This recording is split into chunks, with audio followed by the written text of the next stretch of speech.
میرے آقا صلی اللہ تعالیٰ علیہ وسلم نے بھی ارشاد فرمایا، زمین میں زلزلوں کا آنا، طوفان کا آنا، سیلاب کا آنا، یہ اللہ کے عذاب کی نشانیاں ہیں۔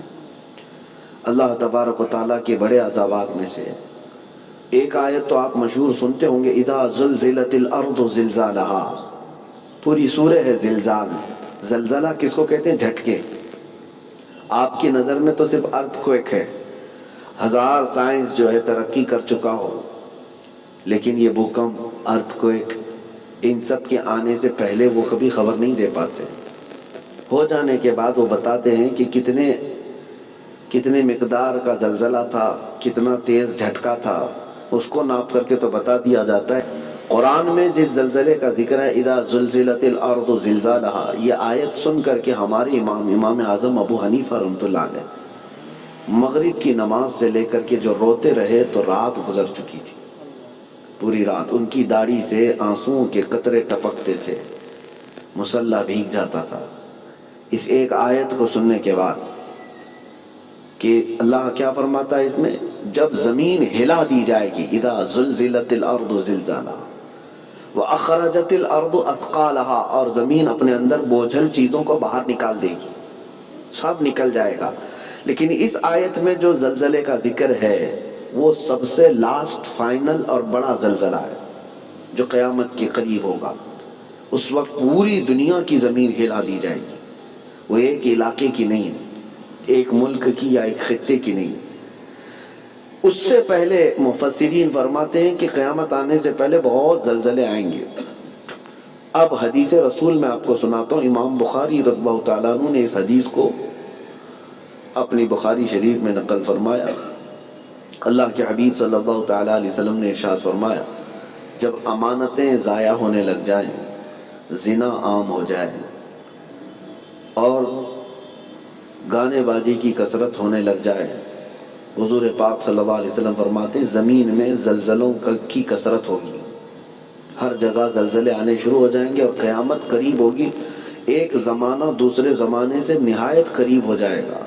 اور حدیث پاک بخاری شریف کی حدیث ہے، میرے آقا فرماتے ہیں مال اتنا ہوگا جیسے لگتا ہوگا کہ ہر جگہ سے ابل رہا ہے مال، ہر ایک کے پاس مال آئے گا، مال آئے گا، غریب کوئی نہیں رہتے۔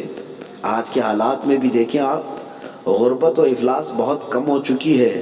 آج کے زمانے کا غریب وہ ہے جو پچھلے زمانے کا امیر تھا۔ آج کا جو غریب ہے اس کو غریب کس کو کہتے ہیں؟ بھائی اس کے پاس کار نہیں ہے، اس کے پاس بائک نہیں ہے، غریب ہے، اس کو آج غریب سمجھا جاتا ہے۔ کھاتا پیتا ہے، پہنتا ہے، گھر بھی ہے، سب ہے۔ غربت اس طرح کی نہیں رہے گی، مال کی فراوانی ہوگی، یہاں تک کہ حضور پاک صلی اللہ علیہ وسلم فرماتے ہیں دریائے فرات سے سونے کا پہاڑ ظاہر ہوگا، اگر تم زندہ رہے تو اس میں سے ایک پائی بھی لینے کی کوشش مت کرنا، حضور نے فرمایا، اس لیے کہ اس کے حصول کے لیے لوگ ایسے لڑیں گے کہ 100 لوگ اگر اس مال کو، سونے کو لینے جائیں گے، 99 قتل ہو جائیں گے، ایک بچے گا، مر جائیں گے سب۔ اور اسی حدیث پاک میں جو میں نے کہا زلزلے والی، اسی میں اللہ کے حبیب صلی اللہ علیہ وسلم نے فرمایا حرج بڑھ جائے گا، حرج بڑھ جائے گا۔ تو صحابہ نے پوچھا کہ حرج کیا ہے میرے آقا؟ حضور پاک صلی اللہ علیہ وسلم فرماتے ہیں ایک دوسرے کا قتل کثرت سے ہوگا۔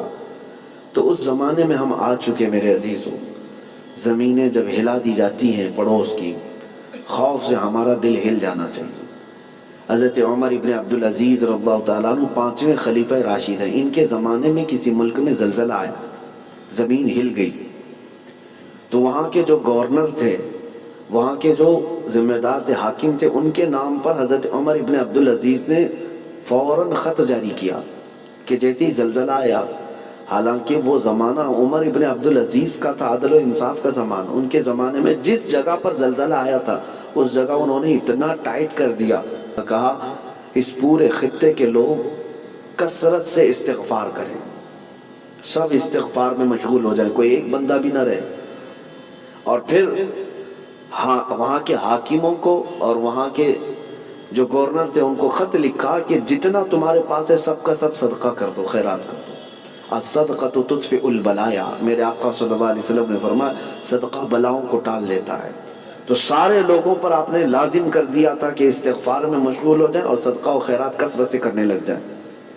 عزیزان گرامی وقار، اور ابھی 3 اور بڑے زلزلے آنے والے ہیں جس کی بشارت میرے آقا صلی اللہ علیہ وسلم نے فرمایا عرب کی سرزمین پر آئے گا، مشرق میں اور مغرب میں، یعنی ایک ایسٹ میں، ایک ویسٹ میں، اور ایک عرب کی سرزمین۔ ایک قیامت سے پہلے 3 بہت بڑے زلزلے آنے والے ہیں جس میں لاکھوں لوگ دھنس جائیں گے، زمین اتنی تیز پھٹے گی کہ ہزاروں کی نہیں لاکھوں کی تعداد اس میں زمین میں چلی جائے گی۔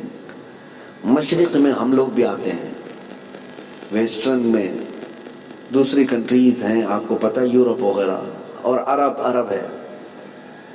اور ان زلزلوں کے متعلق جو فرمایا گیا وہ قیامت سے قریب آنے والے ہیں، وہ بڑی نشانیوں میں سے ہیں۔ اور ان عذابات میں جو گرفتار ہو گئے، اللہ کی پناہ، اللہ کی پناہ، کوئی دنیا کی طاقت انہیں نہیں بچا پاتی، کوئی دنیا کی طاقت انہیں روک نہیں سکتی۔ اسی لیے آج میں یہ میسج دینا چاہ رہا تھا کہ کثرت سے استغفار میں لگ جائیں، جتنا زیادہ ہو سکے، صرف اپنے لیے نہیں، اپنے بھائیوں کے لیے۔ سورہ انفال 9 پارے میں اللہ تعالیٰ فرماتا ہے وَمَا كَانَ اللَّهُ لِيُعَذِّبَهُمْ وَأَنْتَ فِيهِمْ وَمَا كَانَ اللَّهُ مُعَذِّبَهُمْ وَهُمْ يَسْتَغْفِرُونَ۔ آیت ہے، اللہ فرماتا ہے اللہ اس قوم کو عذاب نہیں دے گا اس لیے کہ اے محبوب آپ ان کے بیچ میں ہیں۔ ایک ذریعہ یہ ہے۔ دوسری بات اللہ تعالیٰ قرآن میں فرماتا وَمَا كَانَ اللَّهُ مُعَذِّبَهُمْ وَهُمْ يَسْتَغْفِرُونَ، اور اللہ ان کو اس وقت تک عذاب نہیں دے گا جب تک یہ استغفار کرتے رہیں گے۔ میرے عزیزو، کثرت سے استغفار کرو۔ آج کہیں کسی پڑوس کے گھر پر آگ لگی ہو تو اس کی چنگاریاں تمہارے گھر کو بھی جلا سکتی ہیں۔ یہ مت سمجھنا کہ ترکی ہل گیا، ملک شام ہل گیا، یہ تو ہم بہت دور بیٹھے ہیں، زمین تو سب کی جڑی ہوئی ہے، زمین ایک ہی ہے۔ اور ان زلزلوں کے ساتھ اللہ تعالیٰ پوری دنیا کو یہ عبرت دینا چاہتا ہے، اسی لیے توبہ و استغفار کے ذریعے سے اپنے اعمال کی طرف توجہ دیں۔ نبی پاک صلی اللہ تعالیٰ علیہ وسلم نے یہی ارشاد فرمایا مومن وہی ہے کہ جو دوسرے مومن کی تکلیف پر تڑپ جائے۔ مثل المؤمن کمثل جسد اذا اشتكى عضو تداعى له سائر الجسد بالسهر والحمى۔ ایک مومن کی مثال میرے آقا فرماتے ہیں سارے جسم کی طرح ہے، ایک عضو کو بھی تکلیف ہوگی تو پورے جسم میں بخار آ جائے گا۔ آج ترکی اور سیریا، ملک شام کے غم میں ہم شامل ہیں۔ آج ہمیں ان کے لیے استغفار بھی کرنی ہے، ہمیں ان کے لیے دعائے مغفرت بھی کرنی ہے، ان کے لیے رحم کی بھیک اللہ کی بارگاہ میں مانگنی ہے۔